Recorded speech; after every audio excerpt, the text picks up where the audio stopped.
Teutopolis taking on Maroa-Forsyth. Let's show you how these teams made their way to Peoria. We'll start with Teutopolis, the visiting team in today's matchup. A win over Vandalia in the sectional semis, and then Effingham St. Anthony to win the sectional championship, and that was avenging a loss to St. Anthony during the regular season. A super sectional win over Moweaqua Central A&M, and then taking out the #1 ranked team in the state in the quarterfinals yesterday, Nashville. The road to Peoria for the Maroa-Forsyth Trojans included a victory over Monunk Fieldcrest in the sectional semifinal, and then a win over Eureka to win the sectional championship. That was at the Stanford sectional. Tuesday, they won the Illinois State University super sectional over St. Joe Ogden before beating West Carroll in the quarterfinal here yesterday, 64-36. Let's talk about some of the key players to the game. Rich Borys was a major factor in the win over Nashville yesterday, and he'll be a big factor again for T-Town today. Yes. Borys has to be controlled inside. He also has to be kept off the boards.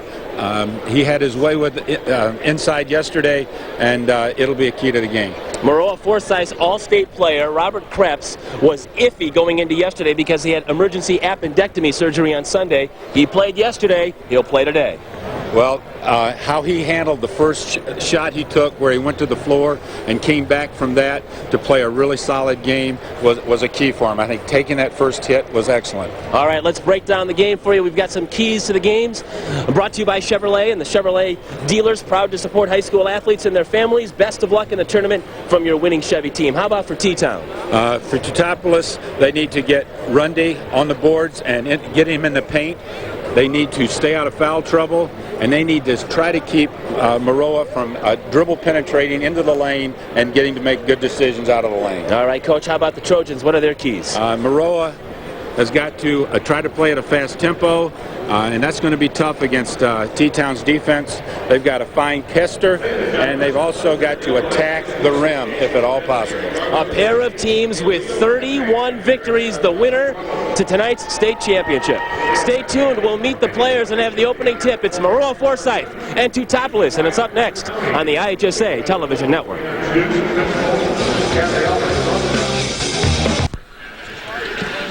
It is semifinals Saturday morning here in Peoria at Carver Arena, where 31-2 Teutopolis gets set to take on 31-1 Maroa-Forsyth in the first of two state semifinals here in Peoria. The winner is headed to the state championship game. Let's take a look at the map of Illinois and see where these two cities are located.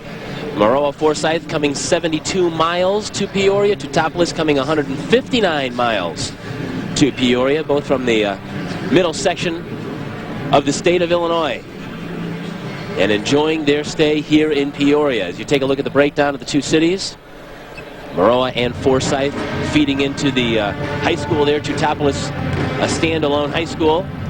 Maroa is located in Macon County. Effingham County is where you'll find Teutopolis. You see the enrollment differential. Teutopolis about 120 students bigger. Conference affiliations, the Oka Valley is where Maroa-Forsyth plays its game, and the National Trail Conference is where the Wooden Shoes play their games. They were the 1986 state champion, and their retiring coach Ken Crawford. The players say they want to win one more for the 26-year head coach. Let's meet the players. Here's the public address announcer, Paul Herzog.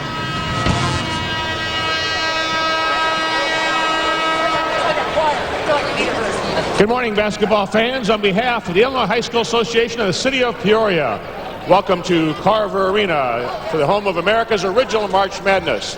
In this, the state tournament centennial year, our semifinal games this morning will feature the Teutopolis Wooden Shoes, a record of 31-2, and the Maroa-Forsyth Trojans, a record of 31-1.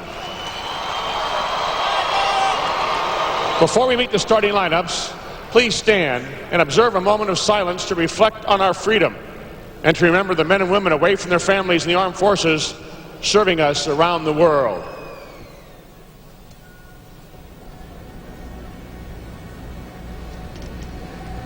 Thank you as we thank them. Now, please remove your caps and address the flag with your hand over your heart as our soloist, Ryan Ferguson, a senior from Sycamore High School, sings our national anthem.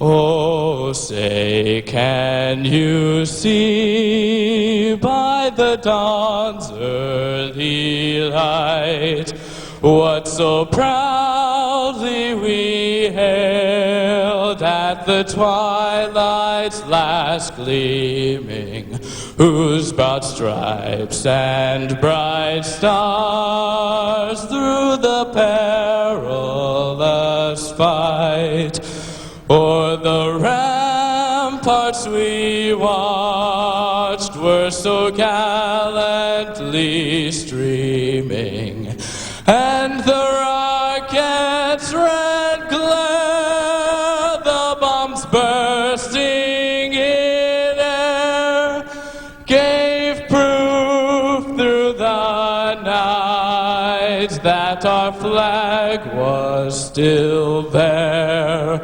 Oh, say does that star-spangled banner yet wave o'er the land of the free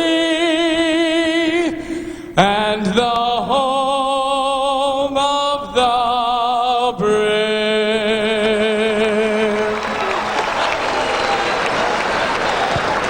And now let's meet the starting lineups. At a guard for Teutopolis, a 6'3" senior, 12, Wade Custer.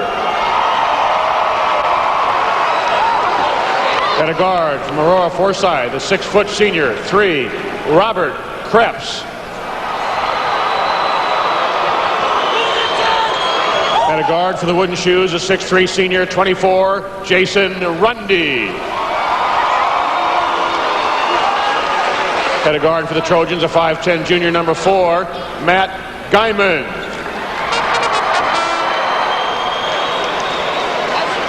At center for Teutopolis, a 6'6" senior, 54, Rich Voorhees. Third guard from Maroa-Forsyth, the 5'9" senior, 10, Ben Cochran. At a forward for the Wooden Shoes, a 6'3" senior, 34, Andy Tipton. At a forward for the Trojans, a 6'3" senior, 5, C.J. McClellan.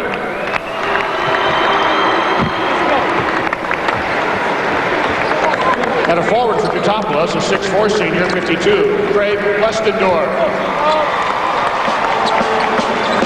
At a forward for Maroa-Forsyth, 6'5" senior, 50, Dustin Moore. The head coaches in his 30th year coaching is 26 for Teutopolis, a record of 611 and 149, is Ken Crawford. Head coach for Maroa-Forsyth in his 8th year, all for the Trojans, a record of 153 and 77, Chad Kluver. No other state in America can claim the rich history and tradition that's been generated by March Madness in Illinois. It's America's original March Madness. Please direct your attention to the arena floor and meet the officials for this game. The referee, Dave Mueller of Neponset. From Abingdon, Dave Hasley. And from Kelowna, Dave Mullen.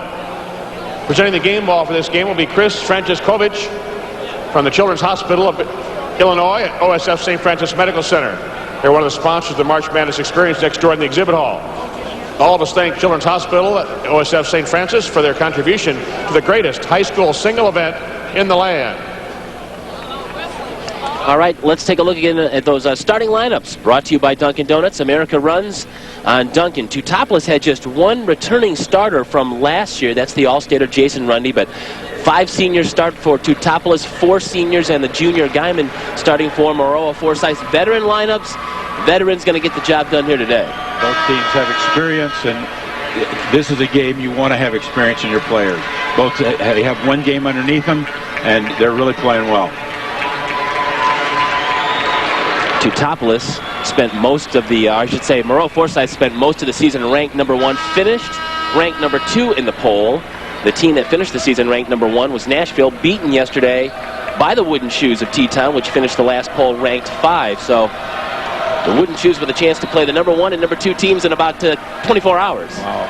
It's going to be a game of contrasting styles. It'll be interesting to see which style wins out. Maroa-Forsyth in their home whites with blue trim. Teutopolis playing in their road navy blue jerseys with gold trim, and the Trojans of Maroa-Forsyth control the opening tap, and we're underway. Class A Boys Basketball State Semifinal number 1. The winner of this game to tonight's state championship game, and we're glad you're alongside here on the IHSA Television Network. Here's Cochran.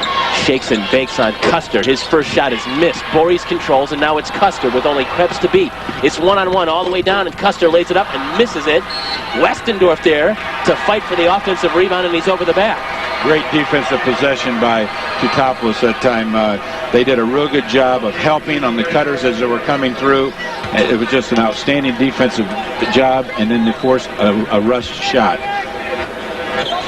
You saw the great tournament history there for Ken Crawford, who's retiring at the end of this year. 6 trips to the Elite 8, 1 more trip to the Sweet 16, an undefeated state champion in 1986, 33-0, and a state runner-up 7 years ago in 2000 with a 33-2 record. They eat, sleep, and drink basketball in Teutopolis. Ball is out of bounds, a turnover against Maroa-Forsyth. They're running what we call a wheel offense, where they're just constantly dribble penetrating, and so far Teutopolis is keeping them out of the lane. Chad Kluver, his team finished 3rd here last year, the first state basketball trophy in Maroa-Forsyth school history. Prior to that, they made a Sweet 16 appearance back in 1957. They're celebrating the 50th anniversary of that team. Good help. Excellent help on the weak side. Now it's Krebs down the lane. Floater's good, and Robert Krebs in the scorebook. Into the lane and a basket. Well, yesterday he looked a little tentative, and his first couple of shots were short, but today a lot more active. Yes, he was. Again, we mentioned that he had his appendix taken out on Sunday. Bump and a score that time by Custer, who took it right to the basket and laid it up off the glass and in. I don't think it felt very good, but he did a good job of adjusting himself and getting the ball in the basket. Custer with a big game yesterday against Nashville, 20 points and 3 steals in that game. Now Krebs hands to Cochran. We're just underway, 2 minutes into our first state semifinal. Here's C.J. McClellan's shot is off the rim and cleared by Boris. Rich Boris is a man that owns the glass. Had a 22 rebound game in the season finale against Madison. There's some teams that don't get that many in a night. That's a good week. Quick hands that time by Cochran. Ball knocked out of bounds, and it's going to go to the Trojans.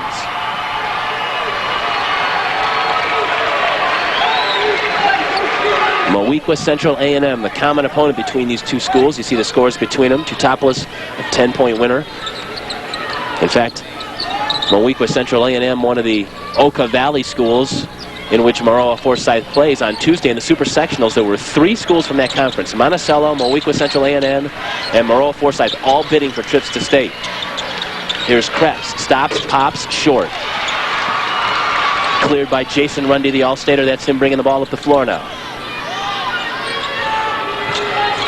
Now in the low block. Westendorf spins, shoots, can't get it. Cleared and put right back in. That's Rundy. Crashing the glass. Two-town is really strong in the paint. And a turnover is going to be whistled against Robert Krebs. They said that he palmed the ball and carried it. The carry, and it has been called a lot more in the last few years as a point of emphasis by most officials. Look at those team comparisons. Point of contention for most coaches. Yeah, most coaches either love that call or hate that call, right? When you take a look at those team comparisons, both these teams shoot the basketball well, better than 50% field goal percentages for both these teams. Quick hands as Custer stepped in the passing lane and knocked it out of bounds. Good start to this basketball game, active on both ends of the floor, and T-Town has an early 4-2 lead. Back with more from Peoria after these messages and a word from your local stations.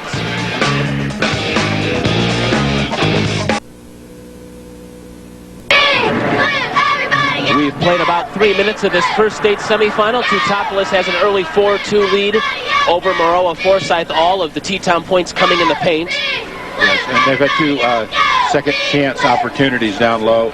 No second chance opportunities for Maroa. It's very physical so far. Teams are guarding, and the game has been slowed to this point by T-Town's defense. And this is likely a game that you're going to see a battle of contrasting styles. If it's up to Maroa-Forsyth, they want this played at 100 miles an hour up and down the floor. Teutopolis would much rather play a half-court game. You control offensive play by guarding and keeping people from penetrating. And they've done a good job of it so far. But you cannot keep that kid out of the lane. Krebs with a real quick crossover dribble. Break down the defender and score. So Krebs with his team's 4 points, and we're even at 4. He has a way of paralyzing the defenders. You're seeing the All-Stater at work. Now it's Wade Custer from the outside front of the iron, no good. Ball was in Westendorf's hands momentarily and knocked out by C.J. McClellan. And Maroa-Forsyth quickly back up the floor. The ball was tipped evidently off one of the Trojans players, and it's going to go back. Well, the officials... better view than the officials, I think. Let's see. Now the officials have conferred, and they said, you know what, it's going to stay at Maroa's hands. And the Ken Crawford doesn't like that at all. Well, they got hit by 2 T-Town players, not just one. Dave Mueller from Neponset, Dave Hasley from Abingdon, Dave Mullen from Kelowna. 3 days working the state semifinal here tonight, or this afternoon. I think Coach Crawford was talking about the guy that made the call was on the opposite side of the floor. He wasn't arguing the call so much as he made it. You like to see the officials at least confer, make sure that they get the right call. It was the right call that time. Wooden Shoes playing their man-to-man defense. Here's McClellan cutting across the lane. Right-handed shot high off the glass is no good and cleared by Westendorf for the Wooden Shoes. Back up the floor to Teutopolis. Rundy behind the back gives to Westendorf. He hit 5 3-pointers in the super sectional win, so he's got some range, but that's him on the low block, drawing contact, the whistle before the shot.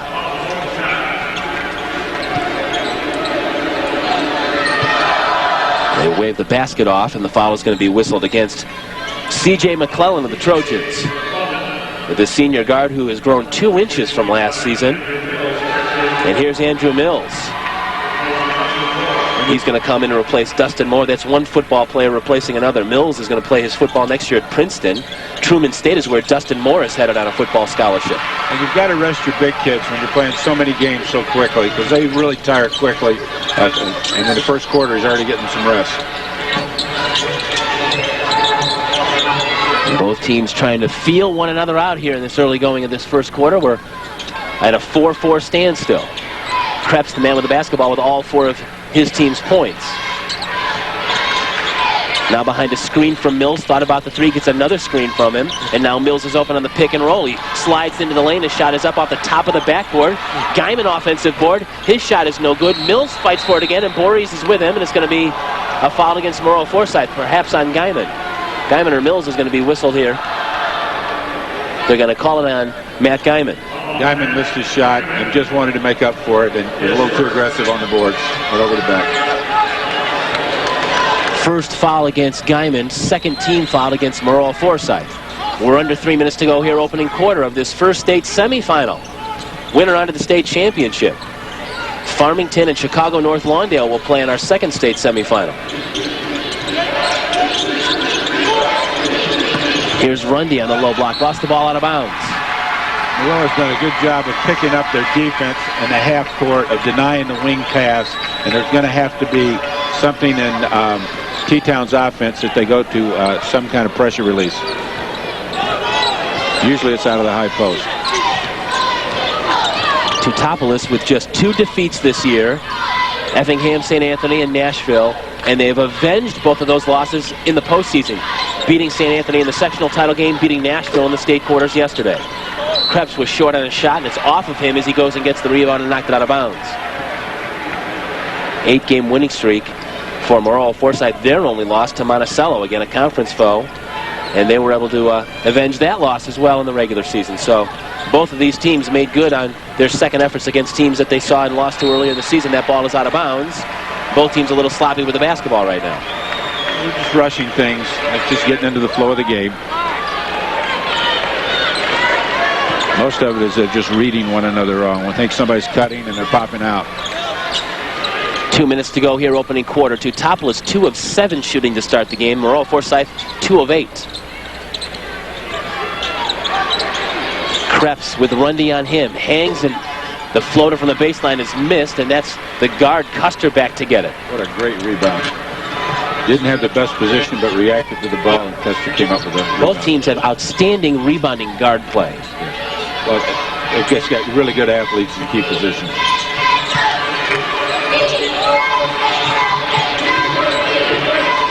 Jason Rundy held to just 3 free throws yesterday and no field goals against Nashville, and still a winning effort by Teutopolis. That's called a team. That is called a team. That's tipped it. His shot is no good, and here comes Krebs on the bust out as we approach a minute left here in this opening period. You can see again the contrasting styles. Maroa-Forsyth brings the ball up the floor in a hurry. Teutopolis walks the ball up the floor. Teutopolis also does a good job of getting back and slowing the break and cupping the ball and running to the outside. Here's Cochran. Had a big game yesterday. His first 2 have given the Trojans a 6-4 advantage. Ben Cochran, in his last 3 games, a 26-point effort in the sectional championship against Eureka, a 26-point effort against St. Joe Ogden in the super sectional win, a 21-point effort in the state quarterfinal win yesterday against West Carroll. So he has stepped it up big time. Yes, he has. I mean, it's fun to watch what both teams are doing defensively, but Maroa is denying the swing of the ball. They're also denying the entry pass to the wing, and it has confused Teutopolis offensively in the first half. And the Wooden Shoes content with holding for the last shot of the quarter. They've got the game right where they want it tempo-wise. Ken Crawford trying to have his big men stay on the post and let Rundy create with 4. Now with 3 to shoot.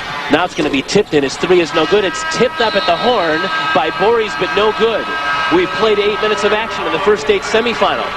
It's Maroa-Forsyth 6, Teutopolis 4. Back with more from the IHSA Boys Basketball Class A State Finals after these network messages.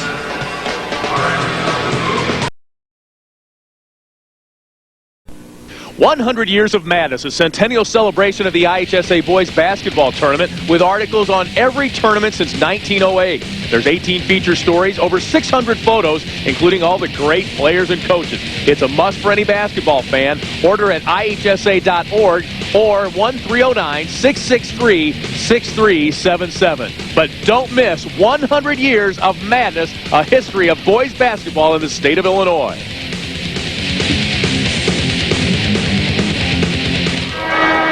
Back at Carver Arena, Maroa-Forsyth, the 6-4 lead over Teutopolis. We're with Suzanne Krebs, her son Robert, leading scorer, underwent an appendectomy Sunday. It's been a crazy week for you, hasn't it? Tell me about what happened over the weekend. Sunday was visiting my parents in Chicago for my dad's birthday. I got home 3 o'clock, 3:15. Robo came in from shoot around and said, Mom, I got to go to the hospital. And I got sick to my stomach. I said, okay, we're going, because he never goes to the doctor. And by 6 o'clock that night, 7 o'clock, we knew he was having an appendectomy. Never in a million years would I thought he would have been out here. How did you feel yesterday and today watching him out there playing so soon after having When he fell 2 times in the first minute, I thought he was going to throw up. I think the whole crowd did.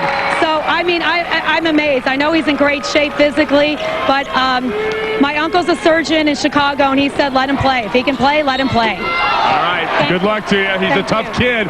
All right. One of the T-shirts here says it all, guys, on the Maroa-Forsyth crowd. It takes a little more to be a champion. Robert should know he was on the state championship 2A football team last fall. Back to you. Thank you, Lee. A fast and furious start to the second quarter here. 4 points for the Wooden Shoes. 2 points quickly for Maroa-Forsyth, and now a 3-point opportunity here for Wade Custer. So after feeling one another out in that first quarter, both teams come out firing here. The tempo's really picked up this quarter, and I think both teams are attacking the rim. Well, with a 6-4 Maroa-Forsyth lead at the end of 1, that is where Teutopolis wants to see the score. Very low. And again, the Trojans would much rather play this game at a 85-mile-an-hour pace. Here's Guyman. He has a basket already in the second period. He missed that one. Boris high up to get the defensive backboard for the Shoes. Teutopolis with a 1-point lead in the basketball. Here's Custer. Now it's going to be Rundy from the top of the circle. He knocks down a 3, and Jason Rundy has his first 3-point make of the state finals. He needed that one, and T-Town needed that one. 4-point lead now for Teutopolis. Rundy again held without a field goal yesterday. Just 3 of 4 from the foul line for his 3 points. He already has 5 here in the early going of this game. Here's McClellan driving across the lane and scoring. Dribble penetration all the way to the basket. Help side didn't step up. Coach, where was all this offense in the first 8 minutes? A little tentative in the first quarter, but it'll shake out now. These next 3 quarters are going to be pretty good basketball. Westendorf on the give and go, and he hits the floater off the glass. Nicely done. Custer to Westendorf. Westendorf has a nice soft touch for a guy 225, 6'4". There's a fadeaway jumper that goes down by Robert Krebs. The last 4 possessions, the ball has gotten into the lane. We were playing such good defense in the first quarter, and now dribble penetration is causing the difference at both ends. Well, the shooting percentage is 22% for Teutopolis and 30% in the opening quarter for Maroa-Forsyth, and now both teams are lighting it up here in the second quarter. Both teams at 6 of 14 now from the field for 43%. There's Custer with the miss, and a 3-on-1 bust out for the Trojans. Behind the back from Krebs to Guyman. It makes it look so easy. Maroa is so explosive when they get out and go with the basketball. And Robert Krebs, who is also his team's leader in assists. We make a lot about his 24.5 points per game scoring average, but he now has 128 assists on the season. He knows how to distribute the basketball. Yes, he does. All of a sudden, T-Town is settling for the outside shot. They're not looking inside, and as a result, they've gotten into a running game. We have an official's timeout, and we're tied at 14. Back with more from Peoria after these words and a message from your local stations.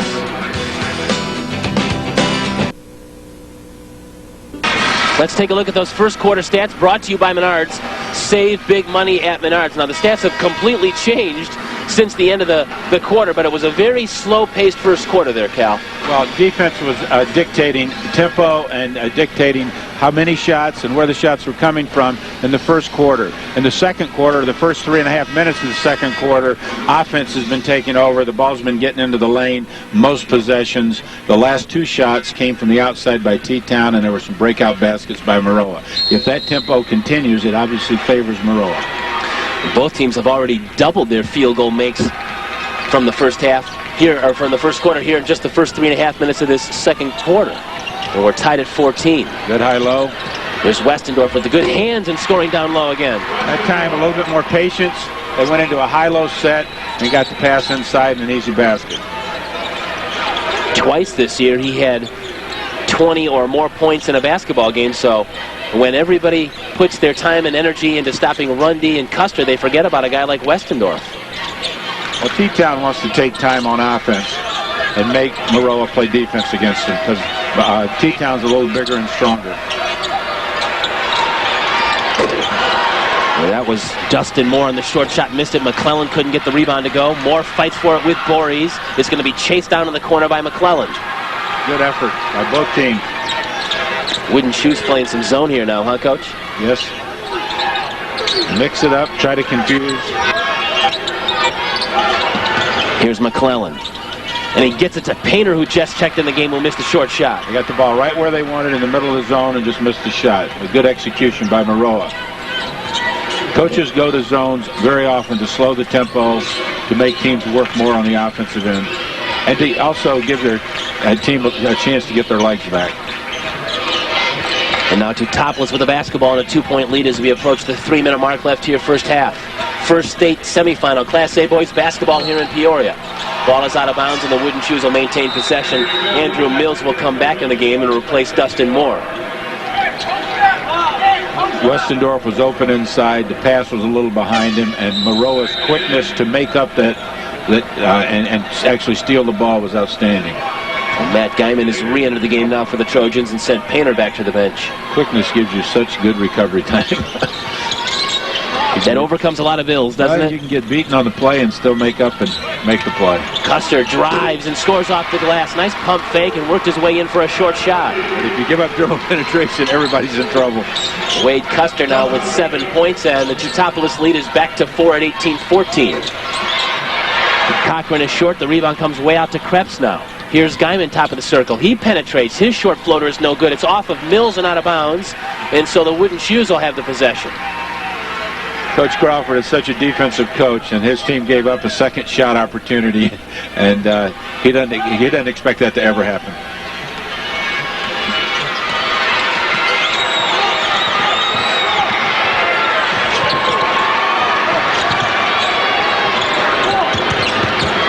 There's Tipton, chased to the corner, now gives it up to Boris, coming off that terrific game against Nashville. His pass is deflected and stolen by Guyman. That's the third steal for the Maroa-Forsyth defense. Active hands, now it's Kretz. His three is missed.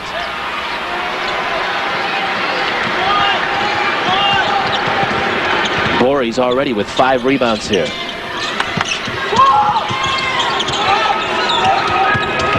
Now it's Rundy, works the baseline, he's cut off by Mills, and it's going to be a foul against Mills, it looks like. Mills or McClellan's going to be whistled for the infraction here.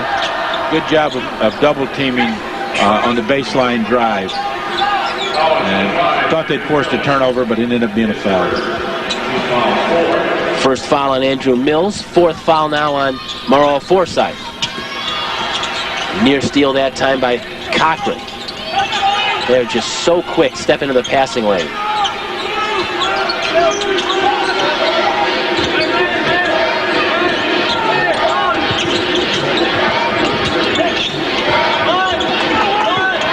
Now it's Rundy, top of the circle with Custer. Minute and a half to go. Lob down low. Nice catch by Rich Boris, who laid it in. Good post up. He's sealed. Pass was right on time.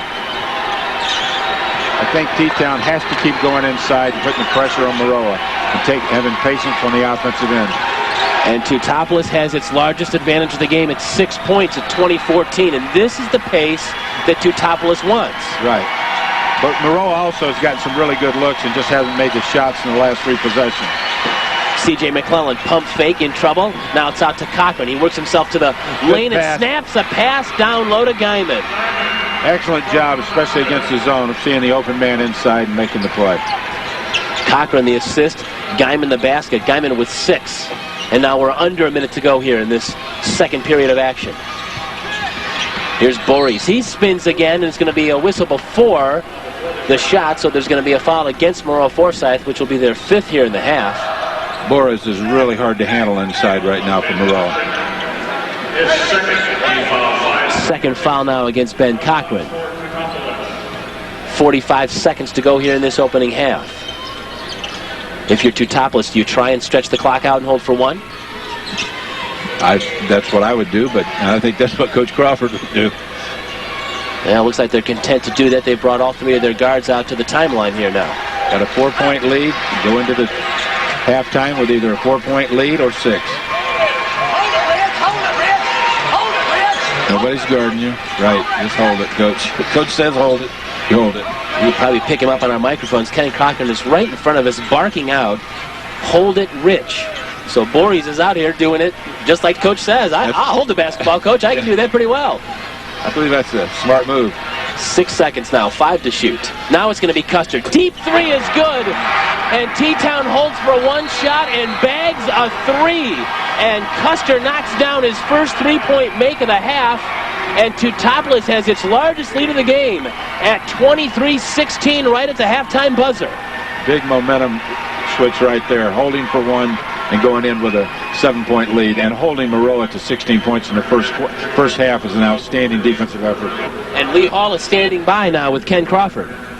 All right, Kurt, thanks a lot. Well, Coach, a lot of teams hold for that last shot, and we saw yesterday sometimes it doesn't always work out in their favor, but you guys got the shot you wanted and hit it. Yeah, we didn't hit it at the end of the first quarter. You know, we didn't execute very well the first quarter in any phase of the game on the offensive end. Now, defensively, we played pretty well, but offensively, we didn't do a very good job in the first quarter, and it really hurt us. We've come out and we started executing a lot better in the second quarter. We're going to have to continue to do that for the ball game. Finally got a little production from Rundy from the field. That helps you, too. He's a great player, and great player step up when it's time, you know. But big thing is we got to control dribble penetration in this second half. We're giving them too many offensive boards. We got to control that too, but we got to run our offense. Good luck to you, Coach. Thank you. Always a pleasure. All right, back with more on the IHSA TV network right after this.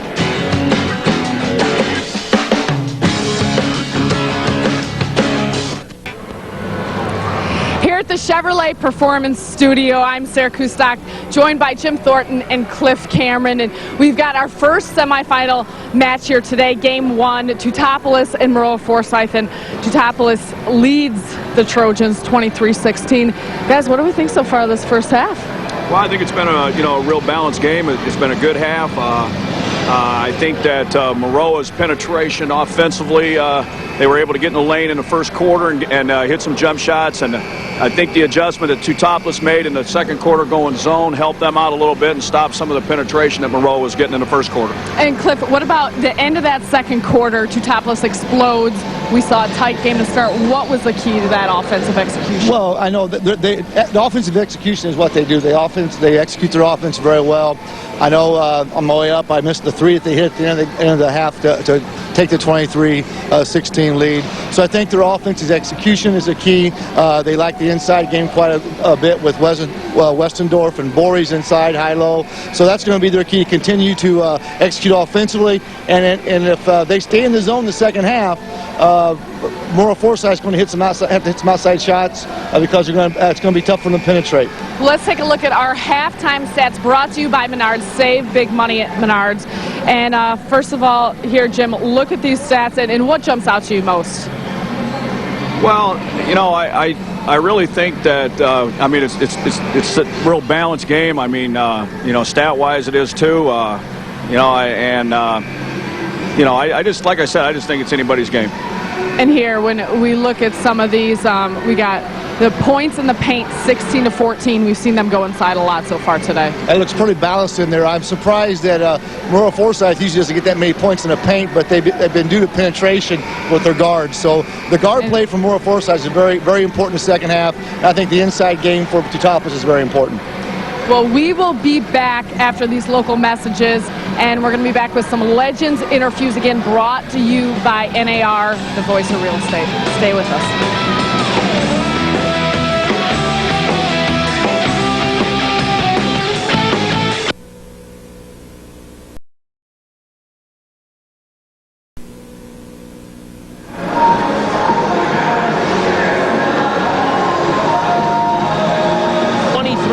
In this first Class A boys basketball state semifinal.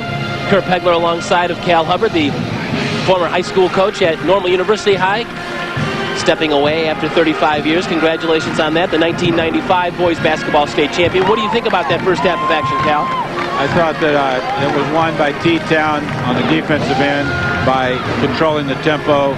I think a few adjustments by Maroa are going to be that they're going to try to get dribble penetration. They're going to try to hit the open man, and they just need to make some shots. They're really tight in that second quarter. Got some good looks, didn't get them down. They need to play a little bit looser, and that's hard to do when T-Town went to their zone and slowed them down. And what a difference in quarters, especially for Teutopolis, which had a 17-point second quarter after just 6 in the opening quarter. Well, they started going inside a little more. They were settling in the first quarter, I felt, for whatever came along. They had a lot better rhythm to their offense in the second quarter. But Maroa also missed a couple of shots, or it would have been a lot closer than it is right now. This next 3 minutes is pretty important. And Maroa-Forsyth in its home white uniforms with blue trim is starting the second half of the basketball. Teutopolis in the road dark jerseys with gold trim, and a quick basket on the inside by Matt Guyman, who's made a living scoring in the paint. Well, that was just a great job of dribble penetration by McClellan. They're so clever with the basketball. Their hesitation, their crossover, they've always excellent help defense on that play. Cochran the steal. Guyman goes and chases it down. Now back to Cochran, who fires up a three. In and out. Offensive rebound. Dustin Moore can't get it to go. Cleared by Rundy.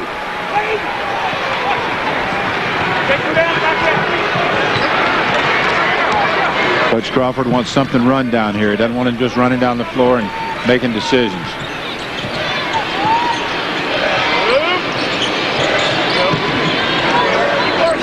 Here's Custer. He hit the big three at the end of the half, and there's going to be a whistle, and it's going to go against the Wooden Shoes.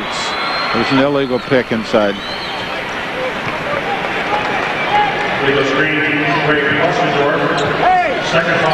Craig Westendorf has whistled for an illegal screen. That's his second foul, and the first of the half against Teutopolis.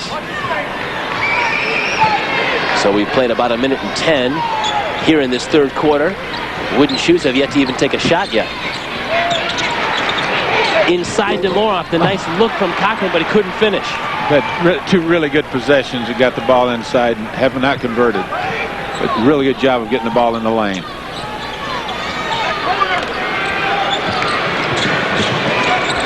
Here's Westendorf now to Borey's.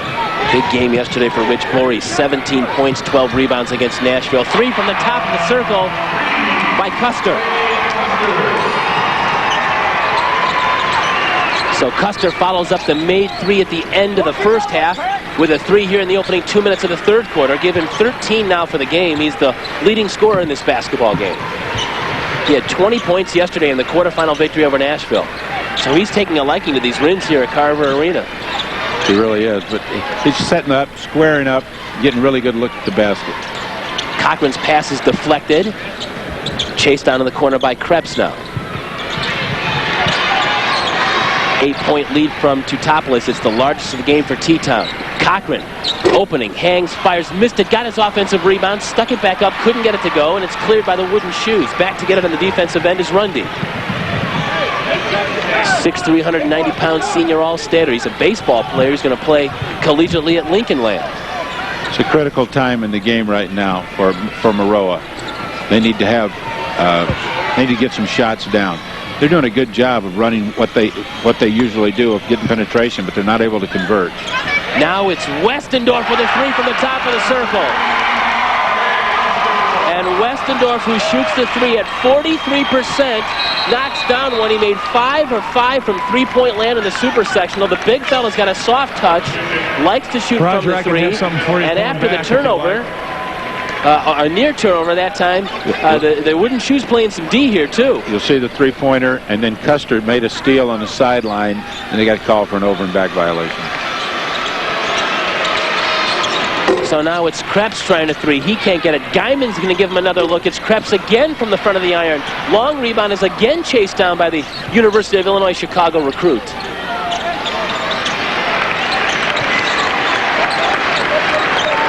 So this is the third offensive look on this possession now for Maroa-Forsyth. 2 shots in a row by Krebs, and both times came up pretty short. I'm wondering how much fatigue is playing a factor. Got an illegal pick inside on this end. Guess those 2 illegal picks are trade-offs now. We've got a timeout on the floor, and Teutopolis has an 11-point lead at 29-18. Back with more from Peoria's Carver Arena after these messages and a word from your local stations.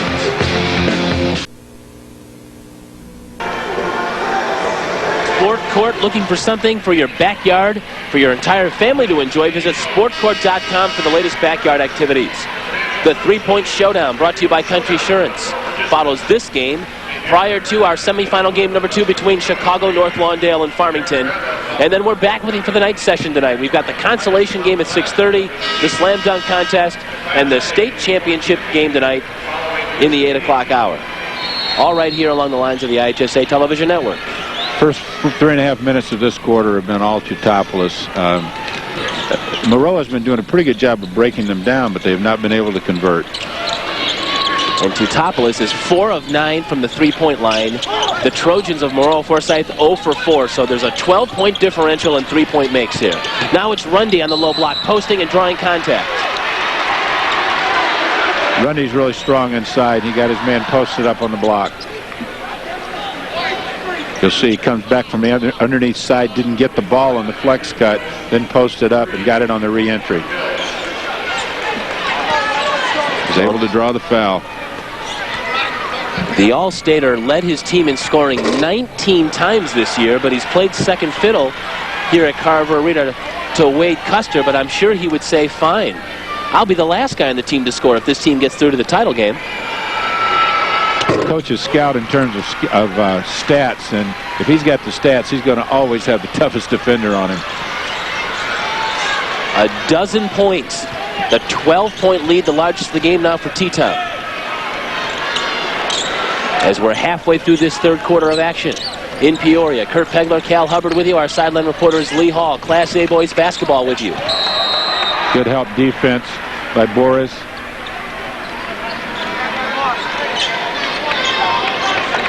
Boy, Teutopolis is doing all the little things that don't necessarily show up in the box score. Cutting guys off at the baseline, extending the offense of Maroa-Forsyth. There's a missed shot, and it's Borey's up high to get it. If it's a toughness factor, T-Town is always tough. Always have been.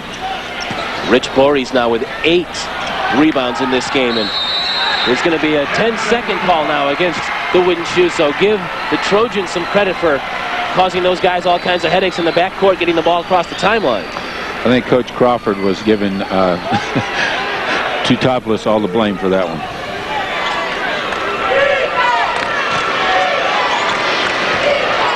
Coach Crawford still got some fire. He sure does. For a guy that's coached 26 years at T-Town, he hasn't lost any of that fire. It's going to be his final season. Nice pass inside to Mills, who laid it in. It was Krebs who worked the baseline and slipped the ball into him. Nice job of penetrating by Robert Krebs.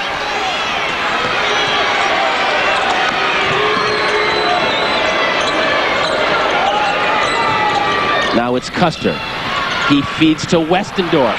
Shot was blocked. It was contested by C.J. McClellan. And now it's the Trojans with a little momentum coming back. Krebs, a dribble drive, drew some contact, no call. Ball was saved before going out of bounds. Good D by the Shoes. T-Town's doing a good job of keeping Maroa in front of him.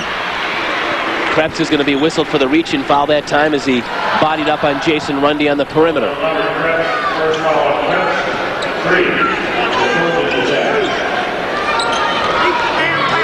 That's the first foul against Krebs and the third now against the Trojans here in this third quarter. 10-point lead for Teutopolis.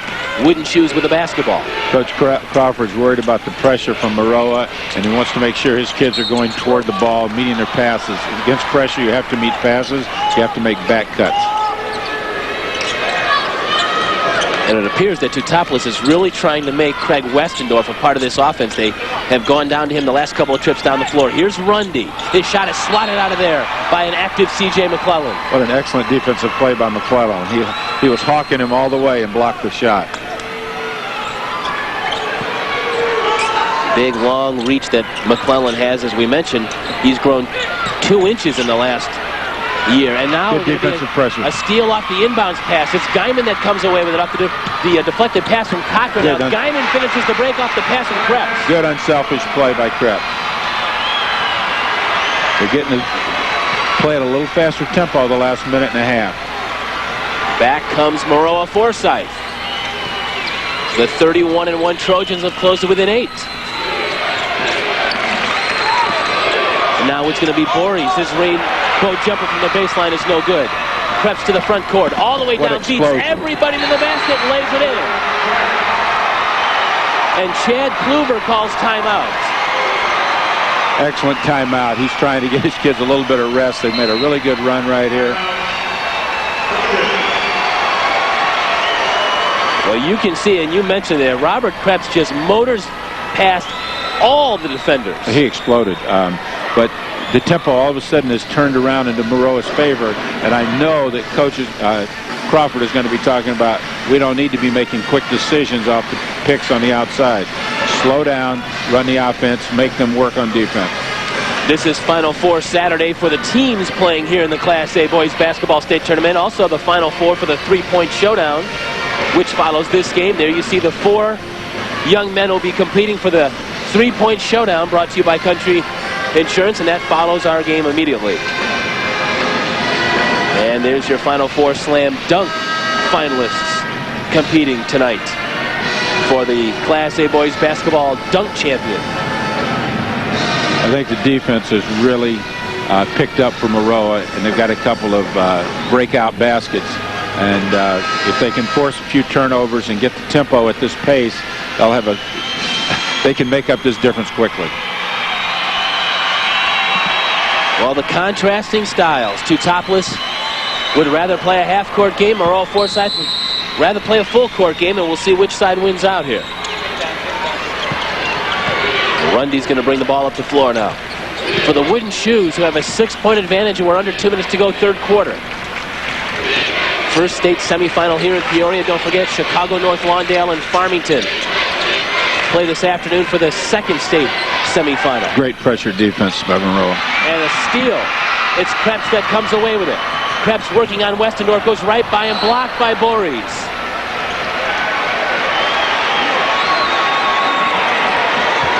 You can see that on the replay, didn't go back that far.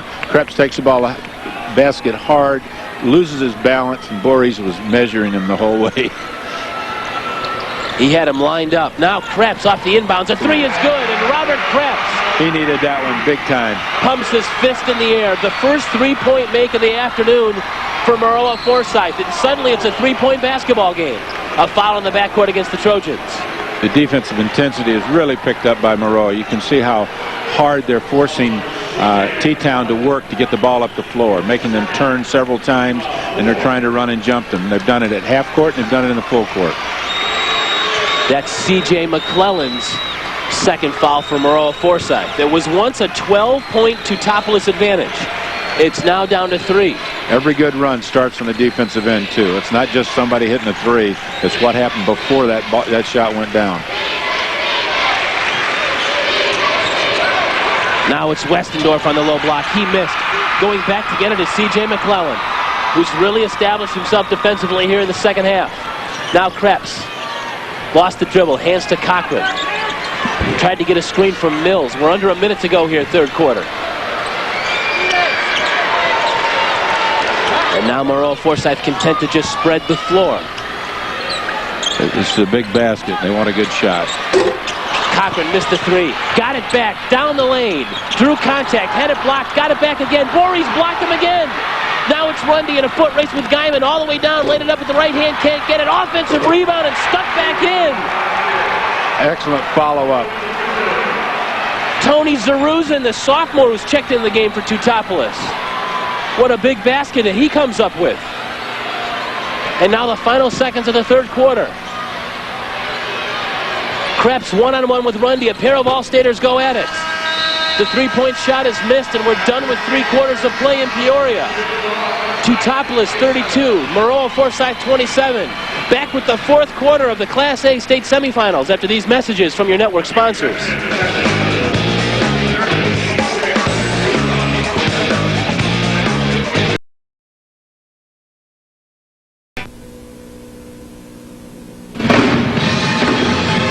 I'll just have you tell me. And we are back at Carver Arena. Teutopolis, a 32-27 lead. T-Town going for their first state title since 1986. Kevin Ruhal was a senior guard on that team. It's bringing back some good memories for you. It's bringing back great memories right now, especially in the quarterfinal game here. Tell me about your team. We had a good team. We played 2 big guys, and we had 3 outside guards, and our job was to get it inside to the big guys. Tell me about Ken Crawford. This is his final year. He's going down in style right now after 26 years. All right. Tell me who you got here with you. Got my son, got a friend of his, and I got a nephew. All right. Can you get a shot of this, Roger? They want to share their T-Town wig with me. Go ahead, buddy. When you got hair like mine, anything's an improvement. That's all I got to say. Thanks, buddy. I think it looks good. What do you think, Kurt? Wade Custer with a big basket there for Teutopolis.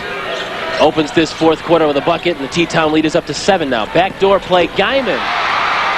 That young man is 5'10". He plays like he's 6'3".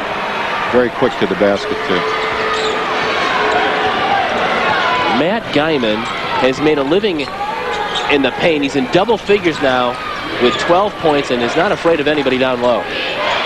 5-point Teutopolis lead. Wooden Shoes with a basketball. Just underway fourth quarter, first Class A boys basketball state semifinal. Wade Custer is feeling it now. 17 points for Custer, who's coming off a 20-point effort against Nashville yesterday.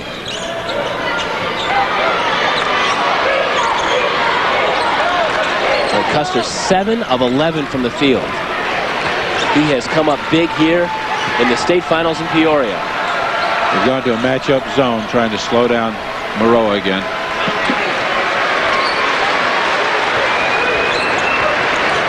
Cochran hands to Krebs now. Gets a screen from Mills. He's double-teamed. He hands back to C.J. McClellan. It's a matchup zone. It's the most confusing one I've ever seen. McClellan knocks down the 15-foot jump shot. He had 9 points and 6 assists yesterday in their win against West Carroll, coming up with a big jump shot there. 4 points and 7 rebounds. Most of his damage has been done on the defensive side. Ken Crawford called timeout before Teutopolis was able to do anything with it there. They didn't want to cause a turnover. Menards, save big money at Menards, brings you our statistics through 3 quarters. What do you like there, Cal? I like the way Teutopolis is changing defenses. Every time that Maroa gets on a run, Teutopolis will go to a change. I don't know exactly what it is. I don't know if they're doing some matchup. I don't know if it's straight up zone. I don't know if they're just playing their man a little bit differently and guarding different people different ways. But somehow they're changing up the defense, and it's confusing to Maroa, and it's getting them out of their offensive rhythm. But defensively, it's been a struggle. With 5 minutes to go and the score 36-31, defense is going to dictate who wins this game. Viewers, please be advised, due to solar sunspots, some of you may lose our program for a couple of minutes. The problem is not your television or your TV station or even your cable provider. The problem will clear itself up in a few minutes, so please bear with us. When you take a look at those statistics, too, both teams with an identical amount of field goals made, but Maroa-Forsyth has 15 more attempts from the floor. Yes, they do, but it's 4 of 9 from three-point range for Teutopolis, 1 of 7 for Maroa. Maroa hasn't attempted a lot of threes, but still, it's going to come down to who hits the shots under duress. This has been a great high school game, a great quarterfinal game. And Custer is fouled off the inbounds. That time Krebs got him. Good job of pressuring the inbounds pass and almost got away with a steal, but that's the second foul against Robert Krebs, the University of Illinois Chicago recruit. That's the 15th foul now against Teutopolis. Just one foul whistled, I should say, against Maroa-Forsyth. Just one foul against Teutopolis, so the Wooden Shoes have a lot of fouls to give should they need to.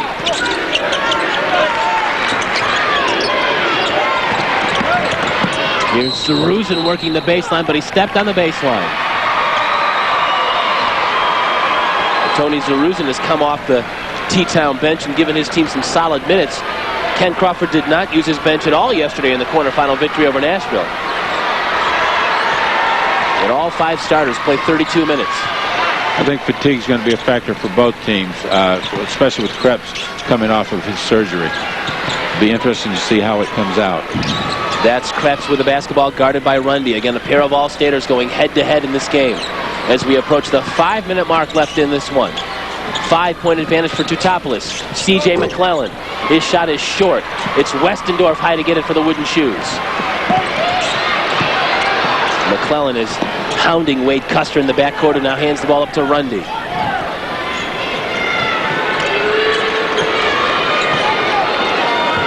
Teutopolis with a basketball, working the baseline. The pass is picked off. Rundy's pass was intercepted by Guyman. Now it's Cochran in the front court. He scooped it in.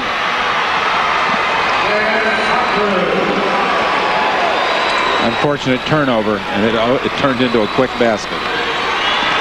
And Ben Cochran, who had the big game yesterday for Maroa-Forsyth, with his 4th point here, has pulled his team to within 3. Now it's Rundy. His 3 is missed. And now a 3-point shot would tie the game, but Krebs gets the ball up to Guyman, who missed the shot, and the ball is out of bounds, but it's going to be Maroa-Forsyth basketball. When we come back, 4:18 to go here, 4th quarter action. It's Teutopolis 36 and Maroa-Forsyth 33. Back with more from Peoria after these local messages.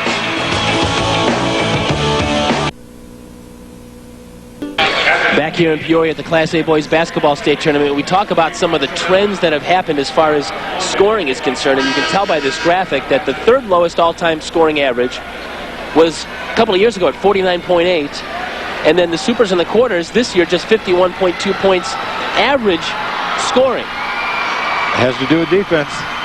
Defense gets played. You're playing the Supers and the State in bigger arenas. I don't know why it's different this year than it is in the past, but I never thought that the Supers and the quarterfinals are high-scoring affairs.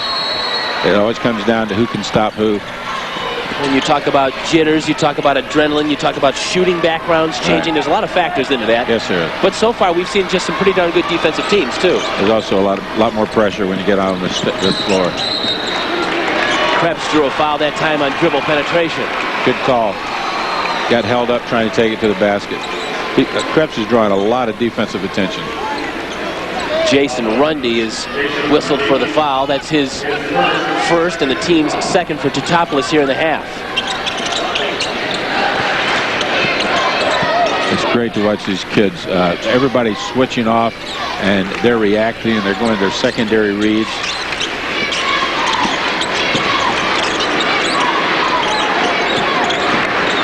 Under 4 minutes to go here in regulation. Krebs tried to draw a foul. He threw the shot up, and he reached over and he grabbed his waistline. He got hit hard. No call, but the ball rolled in somehow. Very fortunate the shot went in, and he did get hit. And he's grimacing. You can tell it. He's right in front of us, and he's grimacing in pain. Krebs, the player, the All-Stater who had an appendectomy last Sunday. Voorhees couldn't get the short shot to go as he drove down the lane. Now it's Krebs in the front court, and Maroa-Forsyth can shoot for the lead. It's McClellan. His three is missed. And it's Rundy that comes down with it. He's fouled by McClellan.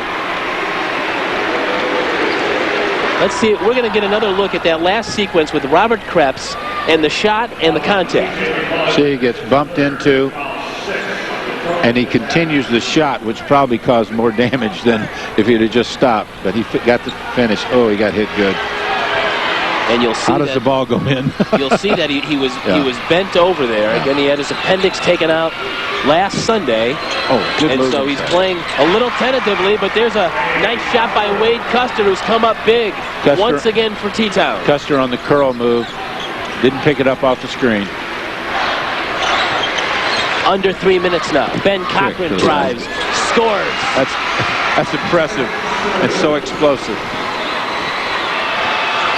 Boy, the Trojans do such a wonderful job of dribble penetration. They do. 1 point game, T-Town with a lead in the basketball, 38-37. 2.5 minutes to go here, fourth quarter. Class A boys basketball state semifinals. Terrific game we've had.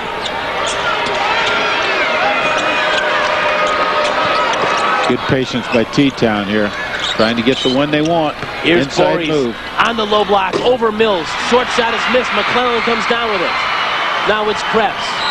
Reach-in foul. It's going to be whistled against Custer.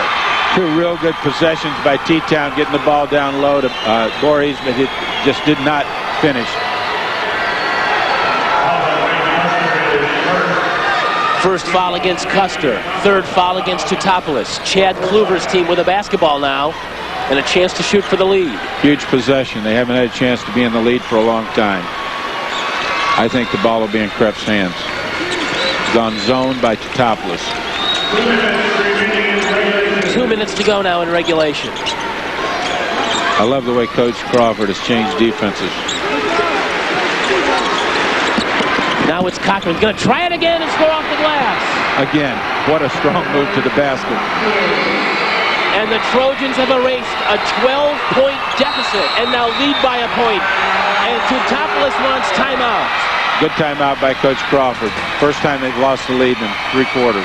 39-38. Maroa-Forsyth, a 1 point lead. Back with more from Peoria after these messages from our network sponsors. Maroa-Forsyth, the 1 point lead with 1:39 to play. We want to thank our friends from Apple's Bakery for supplying us with some treats. Like they say, life is what you bake it. Our friend Mary Ardapple, the owner, and the crew got first crack, but I'm going to get my shot at him now. And Mary, what's the deal? We need some help, Mary. Apple's Bakery stuff goes fast, guys. You ought to know better than to let the crew get first dibs. 39-38. We've got 90 seconds to go here. Now it's Teutopolis trying to answer the Maroa-Forsyth basket. Custer thought about the three. Now it's Rundy. Behind a screen from Voorhees. Drives, scooped in and blocked. McClellan again on the block. C.J. McClellan has been an absolute force defensively, and now Rundy the reach in on Krebs.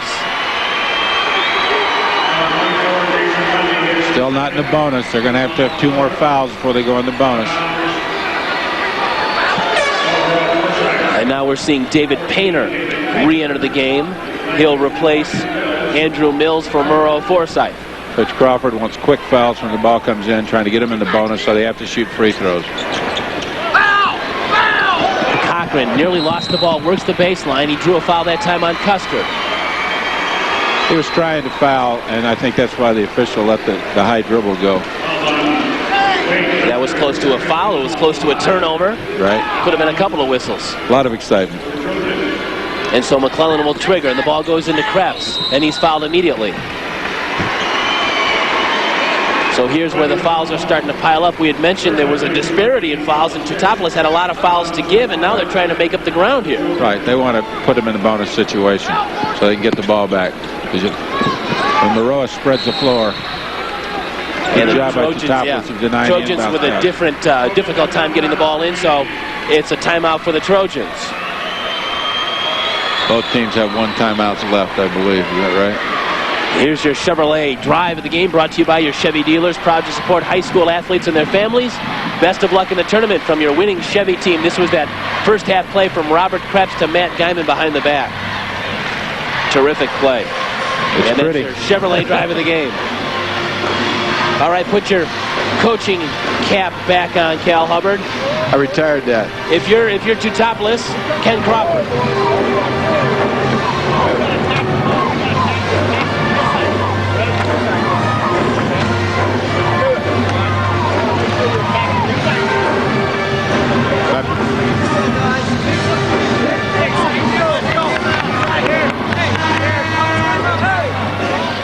My prediction is there'll be a quick foul down at this end because he does not want the Maroa to spread the floor out on him. Coach Crawford at this end wants his people penetrating, taking it hard to the basket. They're also in the bonus. Both teams now are in the bonus as each side has 6 fouls here in the half. And C.J. McClellan will trigger from the baseline left. He gets it in to Guyman, who's fouled immediately. And so Matt Guyman's going to go to the free throw line. Guyman is a 68% foul shooter. They doubled the ball and almost got away with it, but the foul was called quicker. The foul is on Tony Zaruz, and that's his first. Andrew Mills is going to check back in the game for David Painter. That's Mills now. This is a defensive substitution. Right. And the other kid was in the game for the inbound and free throw shooting. And Guyman knocks down the first foul shot. Well, you've got to look long and hard at anybody who's played better today than Matt Guyman. 6 of 9 from the field for his 13 points. And now knocks down a couple of clutch foul shots, giving 14 on the game. T-Town does not need a 3. They need a quick basket. They need to attack the basket, get to the free throw line, or get a basket. Rundy gives it up now. And Zaruzin lost the ball on the sideline. Looks like there was contact with the official over there, too. I'm not sure what happened. And now Mills will leave the game. Painter comes back in for Maroa-Forsyth. The Trojans with the basketball now in a 3-point lead. And quickly fouled in the backcourt is Painter. David Painter has only 10 free throw attempts on the season. He's 6 of 10 on the year.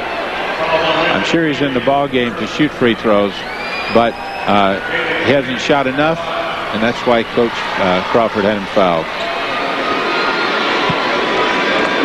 And Andrew Mills is back at the scorer's table, so should these free throws go in, then he'll be substituted again defensively. Right.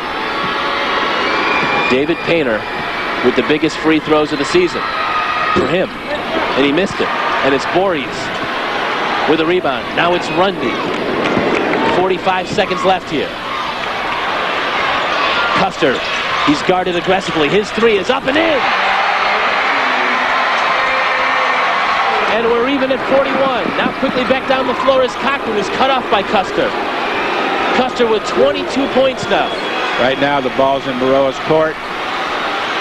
We're going to win it in regulation, or we're going in overtime.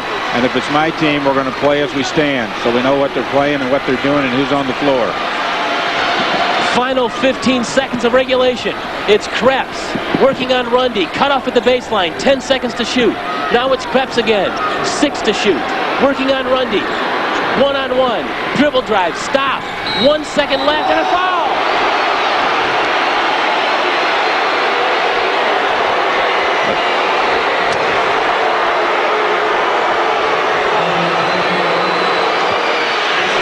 Tough call to make. Rundy picks up the foul. And Krebs will be at the free throw line with 1 second to go. Let's take a look at it again.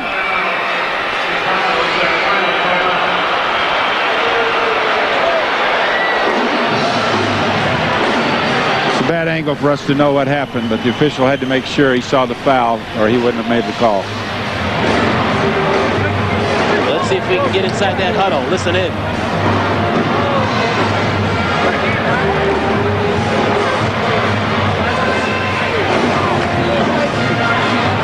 If both shots are made, you got to do something in 1 second, which is, we call it home run, and that's probably what Coach Crawford's trying to set up. It's hard to run it off a miss.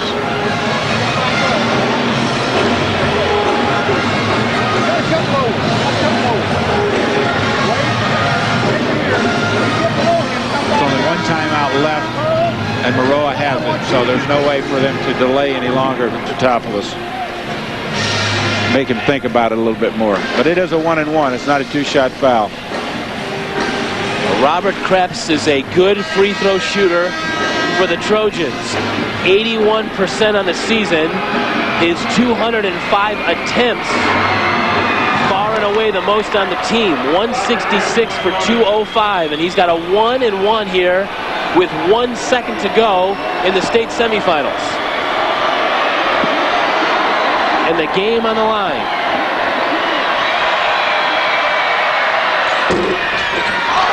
And the All-Stater misses, and we're headed to overtime.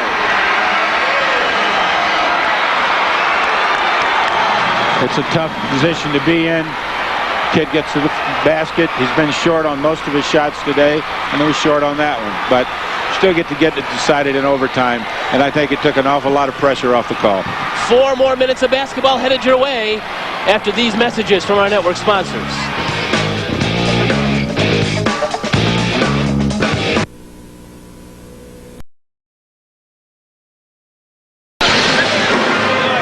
We are back at Carver Arena, and we had so much fun for the first 4 quarters of action. We're playing an overtime session. Teutopolis 41, Maroa-Forsyth 41. You'd have to look long and hard to see a better state semifinal than this one. Both coaches did everything they could. The ball was in the hands of the player that Coach Kluver wanted, and so it didn't work out, but the kids are going to get to decide it on the floor, which is the way it ought to be. And so they'll jump center, and it's T-Town that'll have the first possession of this overtime. Both teams have been given an extra timeout, so right now Maroa-Forsyth has 2 timeouts remaining, and Teutopolis has 1. And this is Wade Custer. He hangs and fires, had a shot change. Voorhees, offensive rebound, couldn't get it to go down. What hard work by Voorhees in there. Now it's Krebs, slips the ball into Guyman. And Matt Guyman now with 16 points. He has his team lead in scoring, and the Trojans draw first blood in the overtime. Penetration, finding the open man. Now it's Westendorf in traffic. Over Mills, he scores. Now inside players can really make a difference because everybody's legs are tired, and size you always have, but your quickness with your feet and that first overtime can be a difference. That can go away. It can.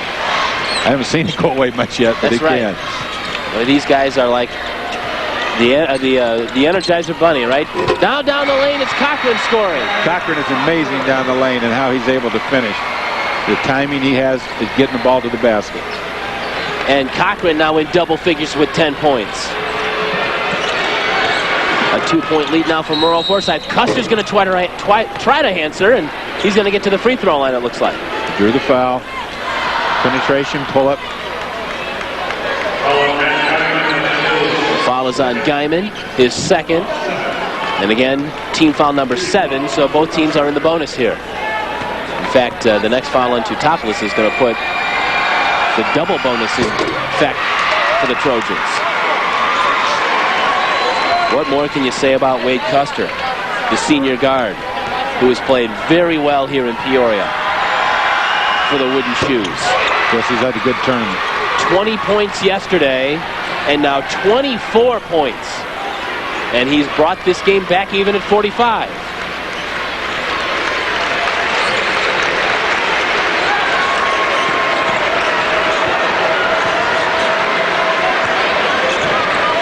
That's Guyman behind the screen from McClellan as we approach the 2-minute mark left in overtime. Mills left open down low. Matchup zone, and Mills got away from him. It's a bonus when he scores. He's averaging just a half point a game. So Mills, who has 4 points here and a big basket in the overtime, has given the Trojans an advantage.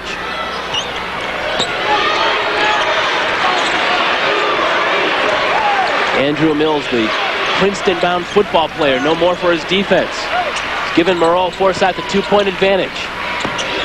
Now it's Custer, and Borey's out top, guarded by McClellan. Man-to-man D by the Trojans of Maroa-Forsyth, 31-1, taking on 31-2. Teutopolis, backdoor cut, and a 3-point opportunity for Rich Borey. Basket and a foul, and they're dropping into a different defense. You'll see the roll back off the pick, and he finished. Borey's needed that one. And now Chad Kluver calls timeout. And so the Trojans and the Wooden Shoes will head to their benches, and we'll step aside. We're all even at 47 with a minute and a half to go in overtime. Back with more from Peoria after these messages from your local station. All right, let's reset it for you. Maroa-Forsyth 47, Teutopolis 47, each team with a timeout left. The next foul against T-Town will put the Trojans of Maroa-Forsyth in the double bonus. The possession arrow favors Maroa-Forsyth. And to the free throw line, Rich Borey to try and complete the 3-point play.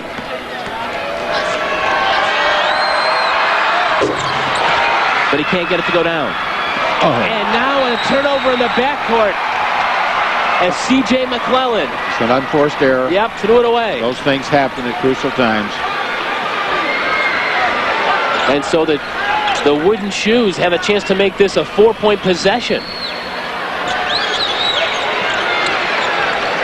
I would imagine some type of flex cut would be in here with going to the basket and looking for your big kid sliding inside. But having some patience.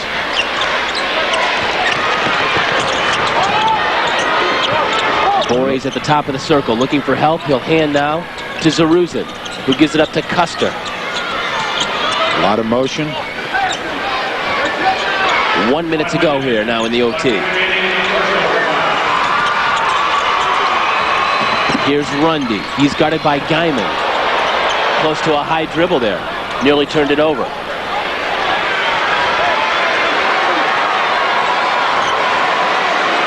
Gonna have to go out and guard him.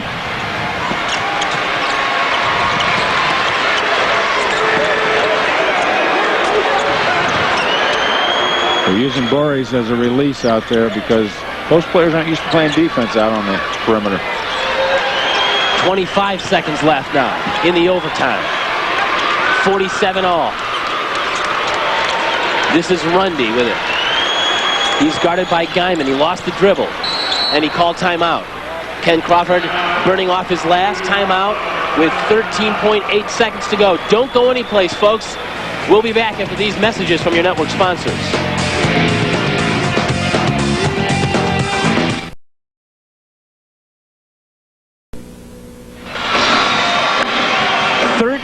.8 seconds to go in this Class A Boys Basketball State semifinal. Teutopolis and Maroa-Forsyth are all even at 47. T-Town with a basketball. Maroa needs to make a defensive play, and T-Town has to go to their strength. I'm sure a coach has a play he feels comfortable with right here. It's Custer. Time winding down. 2 seconds left. Somehow he put it up and didn't get called for a traveling violation there. I guess the quick hands by Robert Krebs made the ball still alive. I don't think the officials were going to make a call at that time. So guess what? We got 4 more minutes of basketball coming. Hey, overtime. We paid overtime, aren't we? That's right. So we're going to stay even at 47 and head to a second overtime. Now the Wooden Shoes had the shot at the end and couldn't get it to go down, just as Robert Krebs had a chance at the free throw line to end this game in regulation. So both teams have had a chance at the end to finish it off. Couldn't get the job done. But the defense was excellent both times. There was a stop down here that forced a turnover, actually. And at the other end, when Maroa was trying to win, Krebs was stopped. And then there was a call that bailed him out. So the game's still going to be decided on the floor by these kids, and that's the way it should always be. Here's the last sequence again. Time winding down, and Wade Custer with it. Take us through this last. It looked like Krebs got a hand on it. Yeah, he stripped him of the ball, and he came back down. That's why it wasn't called a turnover, and the clock ran out. So he had his initial shot changed and then had to alter it and put something up there a little kind of off balance there. So give credit to Robert Krebs for keeping the season still alive for Maroa-Forsyth.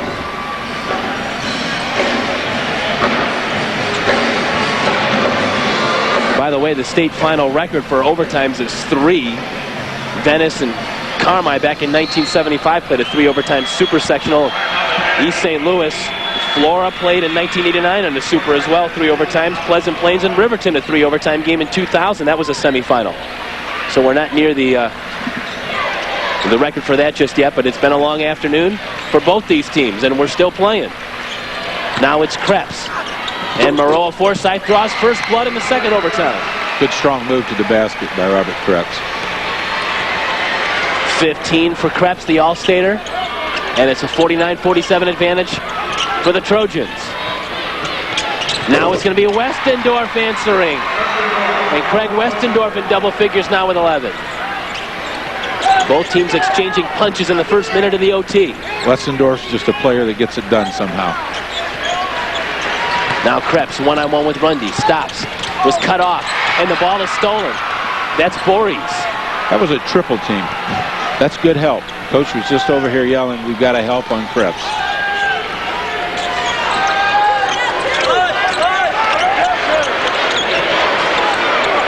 Zaruzin looking for help. He'll give it out to Voorhees. As we've mentioned, he's been the release. He's come out on the perimeter several times here as the clock is winding down to help out. Now it's Westendorf on the high post. Here's Custer. Lost the dribble. So we approach the 2.5-minute mark left here. Second overtime. We're tied in the state semifinals. Maroa-Forsyth 49, Teutopolis 49. Custer lost the ball. Stripped. Now it's Krebs. Back in the front court. Working on Voorhees. Down the lane. Put it up and in.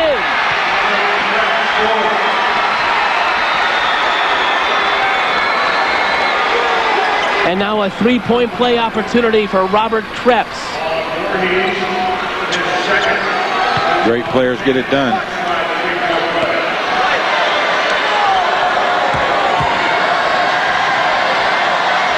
And the man they call Robo. This is like a heavyweight fight. Just keep taking punches and coming back. Robo gives the Trojans now a three-point lead. 52-49 as we approach the 2-minute mark left here in this second overtime. Class A boys basketball state semifinal, the winner to the state championship game. Rundy tries to answer. His three is off the back of the rim and cleared by C.J. McClellan. And some patience by Maroa. With a high percentage shot. Or free throws. Being a double bonus, they are in the double bonus. Now McClellan is being chased by Westendorf.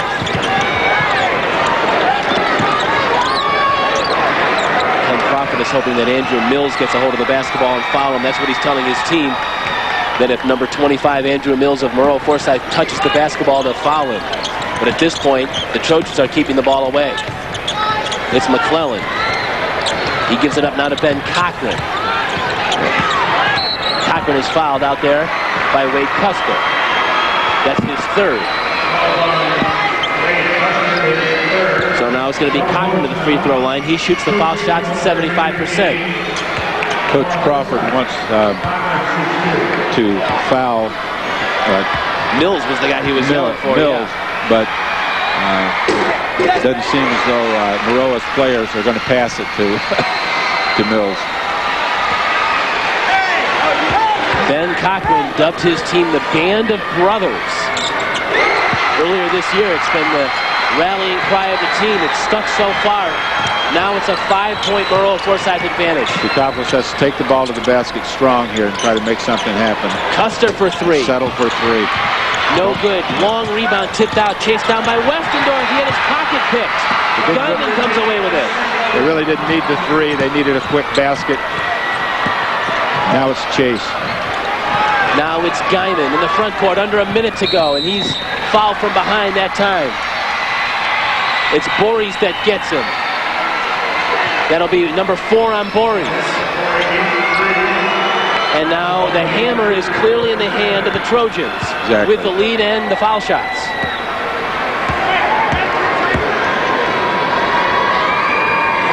Whether both these free throws are made or not, T-Town's got to come down the floor and attack the rim, try to either draw a foul or get a kick out. They've got to attack the rim.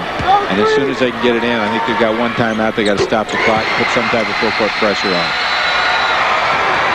Matt Guyman was the player that had his mouth bloodied yesterday by an elbow, but now he's the one that's bloodying up the wooden shoes after those foul shots. And we're going to have perhaps a three-point play. Let's see if they count the basket. I think it's an offensive foul.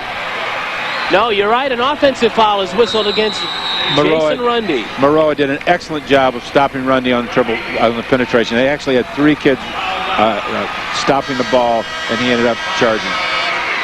And so Jason Rundy, the All-Stater, has picked up his 5th foul, and he has fouled out of this basketball game with 6 points. Well, he'll get one more chance to play in his career.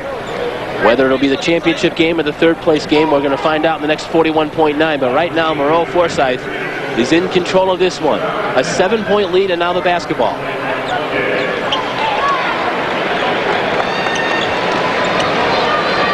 And it's going to be C.J. McClellan to trigger from the baseline.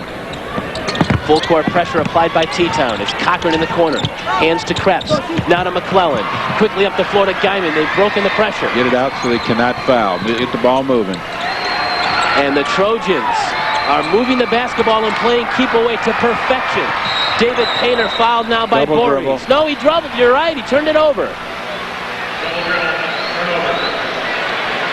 Well, Painter is the role player on the floor, and they got the ball in his hands. Yeah, and he's not in there necessarily to handle the basketball, and he's whistled for the violation. He actually is in the game to handle basketball. That's what makes it so ironic. Shoot the foul shot.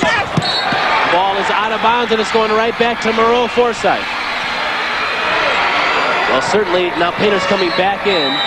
Of the 5 guys on the floor, I'm sure that Chad Kluver wants the ball in the hands of the other 4. And they're kind of chuckling about that now.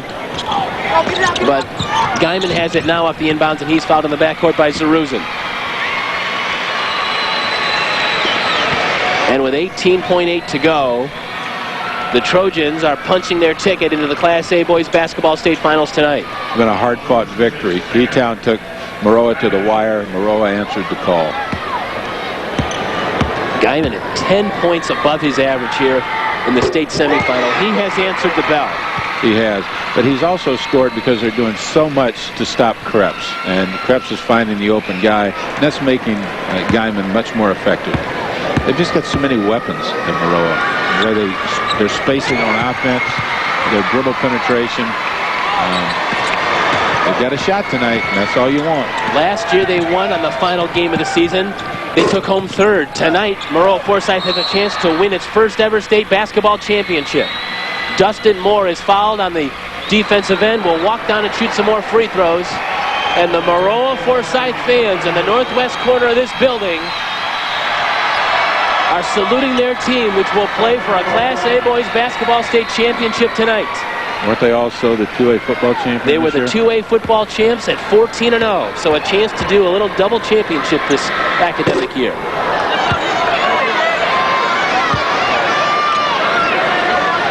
But a tip of the cap to the Teutopolis Wooden Shoes. They had a great game plan, and they stuck to it. They had a good lead going in the 4th quarter. Westendorf's shot is no good. Moore again the rebound. The final seconds tick off. And Maroa-Forsyth is headed to the Class A Boys Basketball State Championship game after a 58-49 double overtime victory.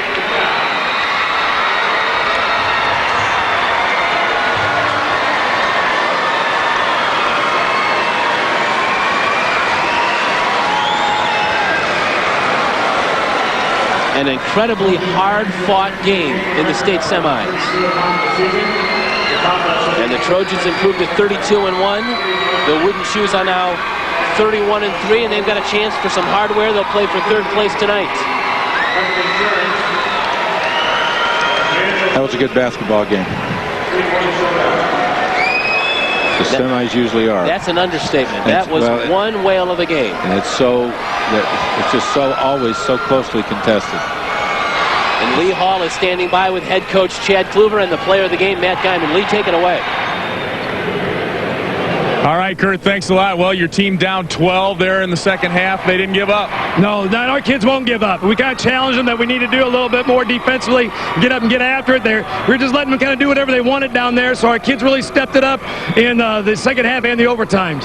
Tell me about Robert Krebs. We didn't know if he'd play this week, the appendectomy on Sunday. Tell me about how he stepped up for your team. I'll tell you what, he's stepping up. He played that whole game. You know what I'm saying? I mean, we had to get him some stuff. He just kept saying, I feel fine, Coach. I feel fine. And, you know, he played great. All right, good luck to you tonight. Third place a year ago. You're playing in the final one tonight. Thank you very much. All right, congratulations, Chad Kluver. And Matt Guyman is our Country Insurance Player of the Game. 20.7 of 10 from the floor, 6 for 6 at the line. It's got to feel pretty good, doesn't it? Yeah, it does. We're going to the state championship. Tell me about being down 12. What was the mood in the huddle? We just knew we had to play defense and get out and run. Tell me about last year. You finished third here a year ago. How much does that experience help you coming down here again this year? We got good poise. Sometimes they go our way. We keep our heads and keep playing. What has Robert being in the lineup done for your team? He's tremendous. He's averaging 20-plus points a game. He can help tremendously. All right, Matt Guyman is our Country Insurance Player of the Game. Good luck to you tonight, playing for a state championship. Let's go over to Sarah at our Chevy Studios. Thanks, Lee. Here at the Chevrolet Performance Studio alongside Jim Thornton and Cliff Cameron. And guys, what a game we had there. Teutopolis team that essentially controlled most of the game, and Maroa-Forsyth pulls out that double overtime victory. Yeah, it was a great game, and you know, both teams had opportunities to win. You know, Maroa at the end of regulation, and Teutopolis had the last shot in the first overtime. So, you know, it was a great game, and you know, you hate to see anybody lose those kind of games, but you know, it was a great game. And Cliff, we saw Guyman, player of the game, but Robert Krebs attracts so much attention on that offensive end. He sure does. I think he came down to the exceptional guard play, Maroa-Forsyth. They have 4 very good guards in Robert Krebs, Ben Cochran, C.J. McClellan, and Matt Guyman, who stepped up and had 2 very good games here.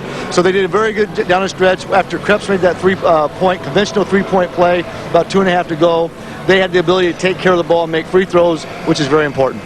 We're going to take a look at some post-game stats brought to you by Menards. Save big money at Menards. And we look here, Maroa-Forsyth field goal shoots 24 55 field goals, takes almost 10 more field goals than that Teutopolis team. Yeah, you know, in that game, in the second half, the Teutopolis had the first run, and you know, then Maroa, you know, came back and tied it up real quick, and you know, the stats are pretty even, and that's what you get with a double overtime game. And we look here, turnovers 18 for Teutopolis, and Maroa-Forsyth capitalizes on those turnovers, getting 18 points off. Sure, so they took advantage, so they did capitalize on the turnovers. I'm not sure the turnovers that Maroa-Forsyth had, but they can take care of the ball very well. Again, I just think it goes back to the guard play. Maroa-Forsyth may be one of the best guard teams that I've seen in a long time. And you see their Guyman finishes with 20 for Maroa-Forsyth. Krebs chips in with 18. And Kester leads Teutopolis, a great tournament so far for him with 24. And guys, tell me, they play this game in the morning, and now they've got to turn around and play these championship game and third place game tonight. How much will this double overtime game take out of these players?